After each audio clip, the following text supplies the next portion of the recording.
Assalamualaikum warahmatullahi wabarakatuh. Sahabat Inspiri, salam inspirasi. Kita ketemu lagi dalam acara Obras Obrolan Cerdas. Kali ini atas permintaan banyak sahabat Inspiri kita akan membahas mengenai dunia logistik.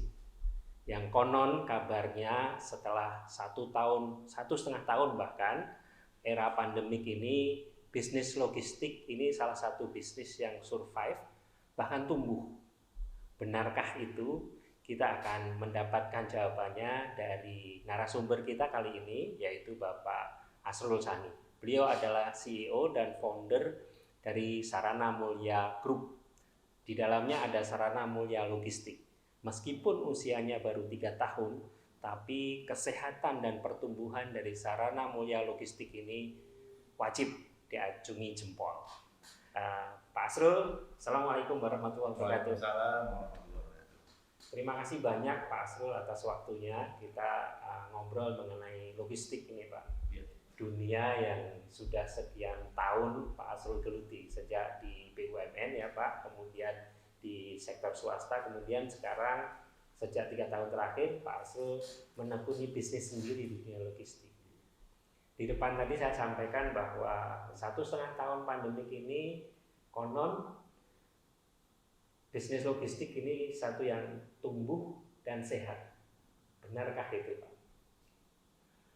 Terima kasih Pak Pri. Alhamdulillah kita bisa ngobrol lagi ya. Iya. Kesempatan ini dan dengan tema yang berbeda tentunya, logistik. Jadi kalau dibilang logistik bertumbuh di masa pandemi, ya kita juga tetap ada reduce-nya pasarnya.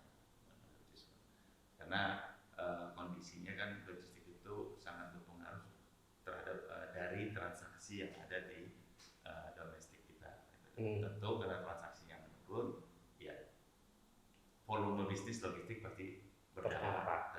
Namun karena volume bisnisnya sangat besar, jadi terkesan bisnis logistik tetap berjalan seperti biasanya, seperti itu. Jadi karena saat ini tuh hampir 40 triliun logistik secara keseluruhan ya, dari pasar ekspor impor, warehousing, kemudian domestik, pokoknya yang berkaitan dengan belanja logistik itu hampir 40 triliun di Indonesia. Nah, karena segitu besarnya, tentu seperti tidak terdampak.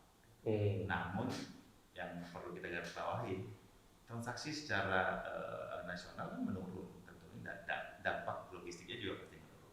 Karena bisnis secara keseluruhan volumenya menurun, di mana logistik menjadi salah satu bagiannya tentunya ikut terdampak gitu ya. Pasti itu terdampaknya. Menariknya logistik di saat seperti ini itu adalah adanya perubahan landscape bisnisnya dari yang konvensional ikut-ikutan nih, mau tidak mau harus ikut menjadi digital. Nah ini yang menarik nih. Tapi hampir semua bisnis seperti itu, dan logistik juga mau tidak mau harus ikut, harus melakukan digitalisasi bisnisnya. Itu yang menarik saya seperti ini. Digitalisasi bisnis logistik ini menjadi sesuatu yang menarik.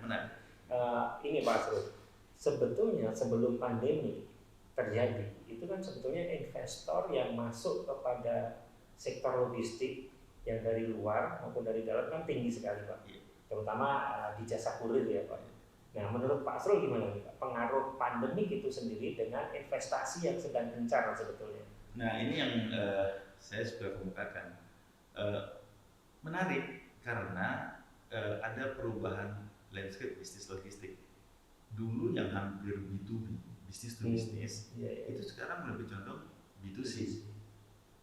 Nah ini menjadi hal baru kan, ada perubahan mengembangnya pasar kurir dengan cepat karena online bisnis tinggi, transaksi online bisnis tinggi apalagi di masa pandemi.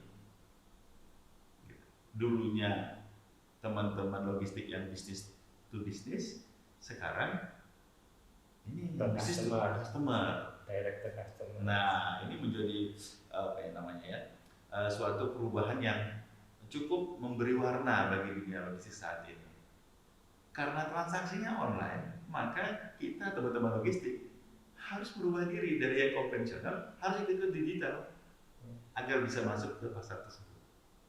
Jadi sebetulnya secara tidak langsung atau langsung pandemik ini mendorong arah digitalisasi tadi ya Pak? Mau tidak mau, satu pasarnya, yang kedua konektivitas. Karena pandemi juga, jadi hal-hal konektivitas yang menggunakan digitalisasi itu semakin masif digunakan antara seaport ke seaport yang lain, antara airport ke airport yang lain. Automatically mereka menggunakan digitalisasi sebagai suatu alat yang harus digunakan pada saat ini. Nah, kita sebagai pelaku logistik harus ikut. Kalau tidak, kita nggak bisa berpartisipasi dengan maksimal. Karena sejak semua informasi itu akan bisa disalurkan secara digital saat ini. Jadi dari pasarnya, kemudian dari konektivitasnya, itu digital sudah merupakan alat yang masuk secara dominan untuk memberikan informasi yang lebih cepat, yang memang situasinya tidak seperti dulu lagi yang kita harus meeting, harus gimana gitu. Ya, secara informasi, secara konektivitas itu memang digital menguasai untuk di bisnis ini, sehingga kita sebagai pelaku logistik mau tidak mau jadi wajib mengikuti pola ini. Jadi lens seperti yang Pak Asrul sampaikan tadi, landscape dunia bisnis logistik berubah. Karena baik dari sisi jalur bisnisnya dari B2B menjadi lebih ke B2C, karena online bisnis semakin meningkat, tapi kemudian koneksivitasnya pun berubah untuk mengarah ke digitalisasi ya Pak, karena tuntutannya ke arah sana. Nah, satu hal lagi Pak yang menarik buat awam nih sebetulnya, kan dunia bisnis kurir seperti yang tadi kita bahas itu meningkat dengan sangat pesat, dan investor seolah-olah kita melihatnya berlomba-lomba masuk ke market Indonesia yang sedemikian besar. Tapi kan investasinya luar biasa nih Pak, kalau kita lihat pergerakan mereka gitu. Menurut Pak Asrul gimana di masa depan mereka ini Pak? Sebetulnya menarik karena kan Indonesia itu kepulauan sangat banyak gitu ya. Kemudian jumlah populasi rakyat, kemudian kemudahan pasar bertransaksi dengan online ini kan ya orang Ambon, orang itu bisa mengakses seluruhnya gitu, orang Papua, orang Aceh gitu dengan cepat, sehingga pasarnya juga cukup naik lah, cukup masif lah, cukup growingnya cukup cepat lah gitu. Beberapa pemain kurir yang hebat itu growingnya cukup lumayan, itu yang pertama. Yang kedua, migrasi transaksi offline kita ke online kita itu juga belum maksimal. Migrasi transaksi offline ke online itu belum, udah jadi tren tapi belum maksimal. Nah, itu juga menjadi peluang. Ya, menarik. Karena barusan kita lihat bahwa pasar Tanah Abang pun masih penuh ya Pak. Iya. Berarti masih offline masih. Jadi B2B yang offline itu migrasinya belum total gitu. Tapi mau nggak mau harus migrasi karena customer sudah terbiasa online. Jadi yang tidak masuk ke dunia online maka ketinggalan. Mau tidak mau ketinggalan. Nah, jadi ada yang cepat bermigrasi, ada yang wait and see tapi mau nggak mau dia harus migrasi, ada yang menjalankan keduanya offline dan online gitu seperti itu. Nah, ini masih banyak. Jadi tentu pasarnya akan berubah, transaksinya juga, pola transaksinya juga akan berubah. Outsource infrastrukturnya, outsource finansialnya juga akan berubah. Seperti itu. Jadi seperti saya bilang, konektivitas tadi kan infrastruktur ya, itu udah berubah. Karena customer juga pengen informasi yang real time, yang masuk ke mereka, posisinya seperti apa. Seperti itu. Itu menjadi mau tidak mau, saya berkali-kali mengatakan mau tidak mau kita di logistik ini dipaksa untuk mendigitalisasikan bisnis kita. Mungkin sama dengan beberapa bisnis yang lain mau tidak mau gitu. Jadi eranya sudah era harus digital. Mau nggak mau. Ini masalah cepet-cepetan confident untuk pindah ke digital saja. Gitu. Baik Pak Asrul, terima kasih banyak. Tadi kita sudah mendapatkan beberapa poin di sesi pertama ini, yaitu bahwa landscape dunia logistik sudah berubah dari konvensional ke digitalisasi. Kemudian migrasi teman-teman logistik ini juga perlu didorong untuk lebih cepat lagi mengikuti tuntutan zaman digitalisasi. Kemudian potensinya masih sangat besar di Indonesia ini karena jumlah populasi penduduknya yang luar biasa dan juga area yang sangat luas di Indonesia ini. Jadi tuntutannya ke arah sana. Kita akan lanjutkan lagi obrolan kita di sesi kedua nanti Pak mengenai bagaimana kiat-kiat tuntutan dunia logistik ini dalam menghadapi tuntutan digitalisasi era, terutama menghadapi masa pandemik yang kita belum tahu kapan berakhirnya ini Pak. Oke, terima kasih banyak Pak Asrul. Sahabat Inspire, kita sudah mendapatkan beberapa poin yang tadi saya sampaikan bahwa landscape dunia logistik sudah berubah. Tuntutannya digitalisasi, potensinya masih sangat besar, migrasinya perlu didorong. Kita akan lanjutkan obrolan kita di sesi kedua dengan Pak Asrul Sani untuk mendapatkan lebih dalam lagi. Tuntutannya apa sih dalam migrasi ke arah digitalisasi dan konsekuensinya seperti apa? Dan tentunya kita akan minta Pak Asrul memberikan kiat-kiat atau triknya. Ketemu lagi di sesi kedua. Salam inspirasi. Sahabat Inspire, kita lanjutkan lagi sesi kedua ini dengan Pak Asrul Sani mengenai dunia logistik. Kita lanjutkan lagi mengenai logistik kedepannya seperti apa sih di Indonesia ini dan potensinya seberapa besar sebetulnya, serta tentunya tantangannya. Pak Asrul, kita lanjutkan lagi obrolan kita di sesi kedua ini mengenai tadi di akhir sesi pertama Pak Asrul memberikan tambahan tadi bahwa migrasi dari teman-teman pelaku bisnis logistik ini ke arah digitalisasi itu kayaknya perlu didorong lebih cepat lagi karena tuntutannya ke arah sana mungkin ya Pak. Apa saja sih konsekuensinya apabila mereka terlalu lambat untuk bermigrasi? Apakah sedemikian masifnya nantinya akan, karena kompetisinya kan semakin kuat nih Pak, apalagi banyak investor yang datang dengan investasi nilai yang sangat luar biasa. Dan apa saja Pak tuntutannya Pak? Memang yang harus disadari dengan adanya digitalisasi ini kan memang merubah gaya hidup, ya, termasuk gaya pola hidup customer kita, dan mereka sangat butuh kan bertransaksi dengan digital. Dan ini harus dipahami oleh teman-teman logistik. Mereka mau tidak mau harus bermigrasi ke digital dari logistik. Nah, oleh karena itu, kalau dilihat saat ini ada yang masih malas kan, masih udah sebut konvensional. Karena saya seperti yang saya informasikan di awal bahwa masih banyak nih teman-teman pengusaha yang non logistik yang belum bermigrasi, bertransaksi secara online. Masih banyak. Jadi pasar online itu kembangnya juga cukup lumayan gitu. Ya tadi seperti tadi masih ada transaksi yang konvensional seperti Tanah Abang, yang B2B itu masih mereka masih bisa dinikmatin saat ini. Tapi ya kedepannya itu bakal mau nggak mau kalau nggak tertinggal, mau nggak mau, karena kita coba bayangkan bahwa bisanya jangkauan teman-teman itu bertransaksi dengan teman-teman yang di Jakarta, dari Aceh, dari Ambon, yang dulu kita nggak pernah bayangkan. Kalau teman-teman Aceh ketika mau bertransaksi suatu barang, dia harus ketemu sama wholesaler di sana, atau subdistributor di sana, atau distributor di sana, yang menjadi penghubung dari teman-teman manufaktur yang di Jakarta, yang di Jawa Barat, yang seperti itu. Itu konvensional bisnis. Tapi saat ini ternyata langsung nih manufaktur dengan digitalisasi bisa bertransaksi dengan customer. Dengan kata lain akan terputus jalur distribusi ya Pak. Jalur channeling bisnis itu dipendek. Channeling bisnisnya dipendek. Nah, fungsi dominan siapa? Logistik. Mereka yang akan mengirimkan itu ke customer. Karena kebutuhan. Kalau customernya sudah bertransaksi secara digital, manufakturnya juga menerima transaksi secara digital, pengirimannya mereka harapkan juga secara untuk transaksi. Nah, perubahan ke situ apa? Banyak hal tentunya.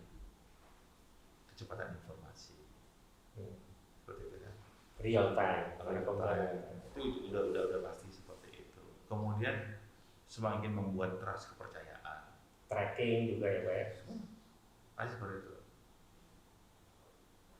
Nah ini yang membuat dunia logistik jadi menarik. Karena kita dipaksa, karena kan kita supporting gitu ya, bagi teman-teman yang bertransaksi ini kita supporting, kita dipaksa supaya digital, supaya masuk ke dalam bisnis online ini. Kalau enggak kita akan tetap terlibat. Nah balik lagi saya bilang masih banyak nih pebisnis baik logistik, yang non logistik yang masih nyaman nih di konvensional transaksi, ya, masih berharap dengan B2B seperti itu. Padahal itu lama-lama akan terkikis kalau kita tidak mengikuti. Ya ini memang gayanya saat ini. Tuntutannya ke arah sana harus. Tuntutannya saat ini seperti itu. Ini barangkali masih ada zaman-zaman kita yang masih berpikir bahwa B2B itu nikmat gitu kan.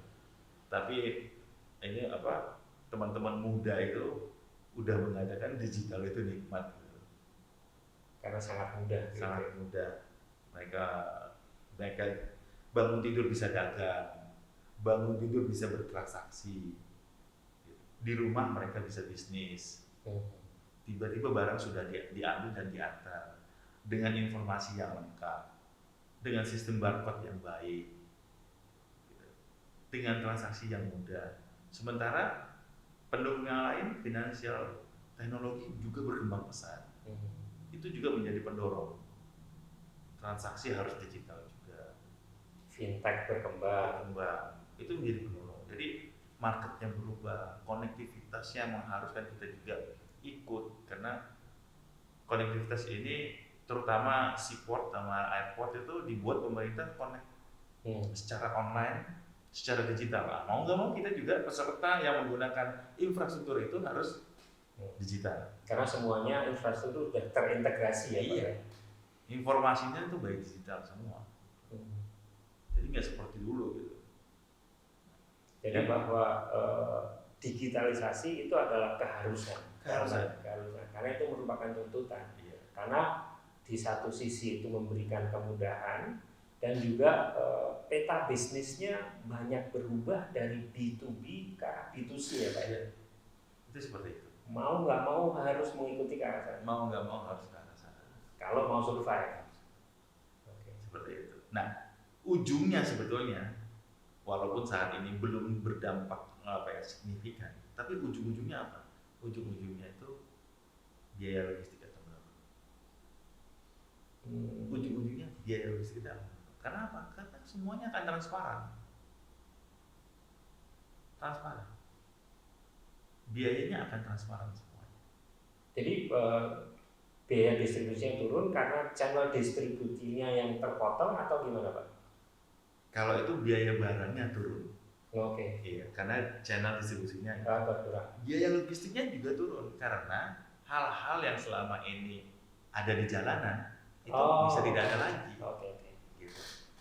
Jadi ada additional cost yang tidak transparan, tapi itu nyata gitu ya Pak. Itu nggak di airport, nggak di seaport, nggak di land, itu terjadi gitu loh. Dengan digitalisasi semuanya transparan. Dan itu signifikan ya Pak. Mau tidak mau next akan signifikan, karena akan hilang dengan sendirinya. Hal-hal yang jalanan itu bakal terkikis dengan sendirinya. Nah itu yang membuat biaya logistik itu semakin rendah, tapi punya standar yang tinggi. Karena transparansi. Iya. Kalau saat ini biaya logistiknya tinggi, tapi standarnya rendah. Karena tidak transparan. Nah harapannya kan seperti itu. Memang perlu waktu, pasti perlu waktu.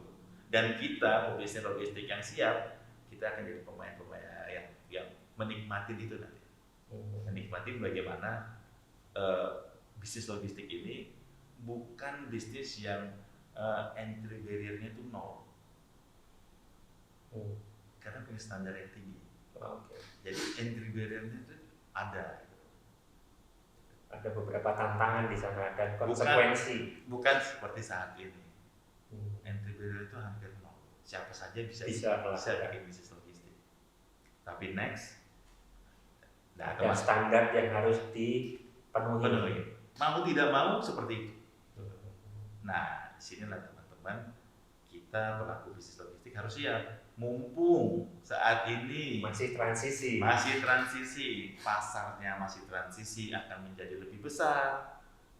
Kemudian mumpung pandemi, setelah pandemi selain transisi pasar membesar, memang volumenya juga besar.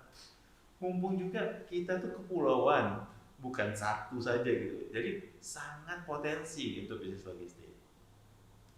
Dan mumpung juga support terhadap finansial saat ini itu kan lebih terbuka dengan adanya finansial teknologi, ada crowdfunding, macam-macam gitu. Jadi nggak tergantung pada gua besarin bisnis itu harus punya kolateral baru bisa ngutang ke bank. Kayaknya udah mulai ada peluang-peluang dengan tidak harus begitu. Ada investasi yang terbuka seperti crowdfunding yang ada di mana-mana saat ini.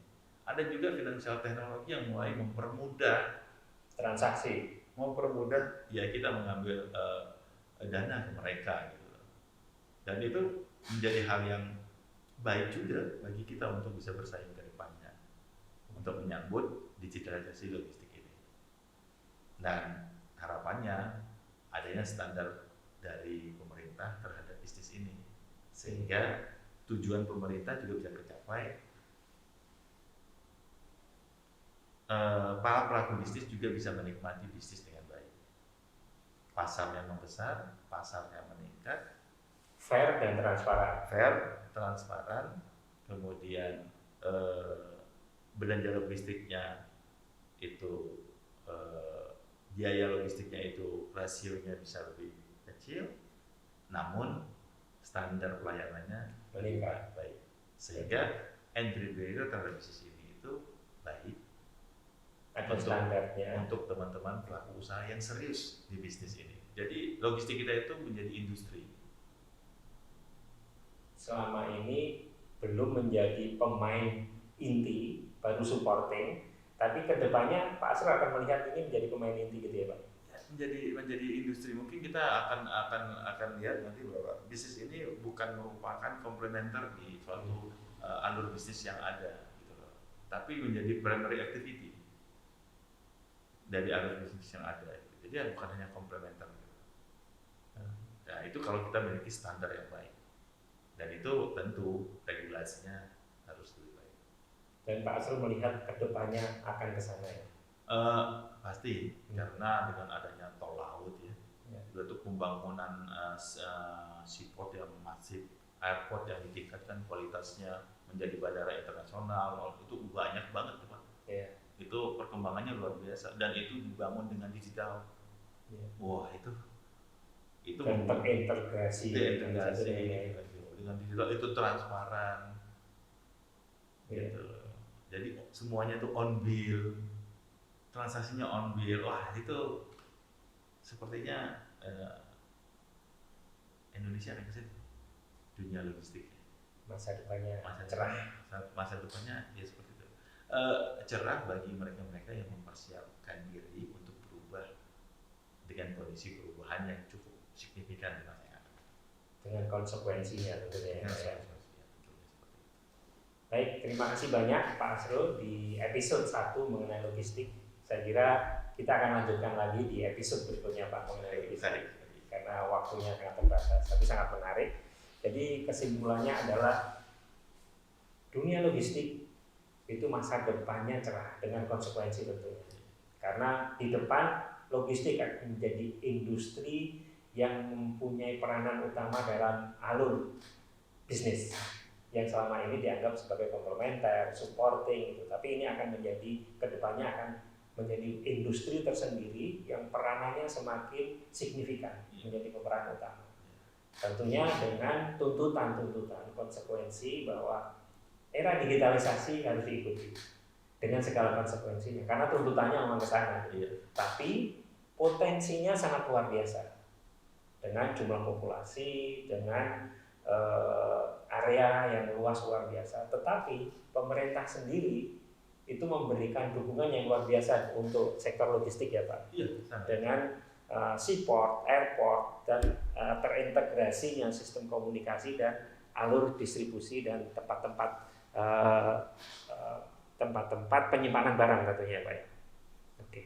Terima kasih banyak Pak Asrul. Sama-sama Pak. Sampai ketemu lagi di episode berikutnya Pak mengenai logistik. Insya Allah. Oke. Sahabat Inspire, kita sudah mendapatkan banyak masukan dari Pak Asrul Sani tadi yang selama ini kita melihat, bahkan kita tidak melihat bahwa industri logistik itu adalah sesuatu yang sangat menarik, yang memberikan harapan buat pemain-pemain logistik, tentunya dengan konsekuensi ya, karena tuntutannya tadi disampaikan oleh Pak Asrul untuk ikut dalam perkembangan industri logistik terutama di tanah air itu dengan konsekuensi tentunya, karena diharapkan tadi bahwa nanti entry barrier di dunia logistik itu akan ada standar yang harus diikuti dengan konsekuensi, dan movement migrasi ke arah digitalisasi itu mutlak wajib harus diikuti kalau tidak mau ketinggalan. Kita akan lanjutkan di episode berikutnya pembicaraan mengenai dunia logistik dan potensinya di era sesudah pandemi. Sampai ketemu lagi, tetap sehat, tetap semangat. Wassalamualaikum warahmatullahi wabarakatuh.